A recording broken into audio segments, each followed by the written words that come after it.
নমস্কার বন্ধুরা, আমার প্রথম ইউটিউব চ্যানেল ৪-৫ ব্যঞ্জন। এই চ্যানেলে আমি প্রথম রান্নার ভিডিও আজকে আপলোড করতে চলেছি। আমি এই প্ল্যাটফর্মে নতুন, তাই আমি চাইবো সকল বন্ধুদের সহযোগিতা।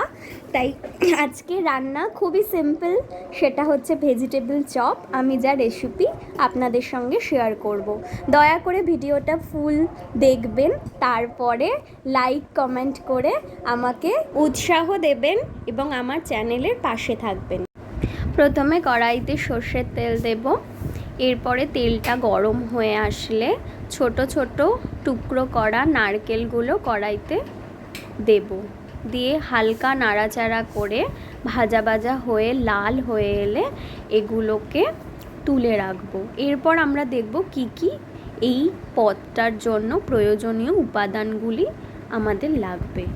আদা কুঁড়ো, এছাড়াও রয়েছে লঙ্কা কুচি, ধনে পাতা, চীনাবাদাম আর জিরের গুঁড়ো, 5 ফোড়ন, একটু গরম মশলা গুঁড়ো। আর এছাড়াও মেন উপাদান যেটা লাগবে সেটা হচ্ছে গাজর, বিট কুচি। এছাড়াও এই ভিডিওতে দেখানো নেই, সেটা হচ্ছে 2টো বড় গোটা আলু সেদ্ধ স্ম্যাশ করা থাকবে। এগুলোর হচ্ছে মেন উপাদান। এবার আমি কড়াইতে 5 ফোড়ন দিলাম। 5 ফোড়নটা হালকা ভাজা হয়ে এলে আমি দিলাম আদা কুড়ে রাখা, সেটা হালকা নাড়াচাড়া করে দিলাম কাঁচা লঙ্কা কুচি। এবার ওই ফোড়নটাকে হালকা ভেজেই দিয়ে দিলাম গাজর এবং বিট, যেটাকে আমি কেটে রেখেছিলাম।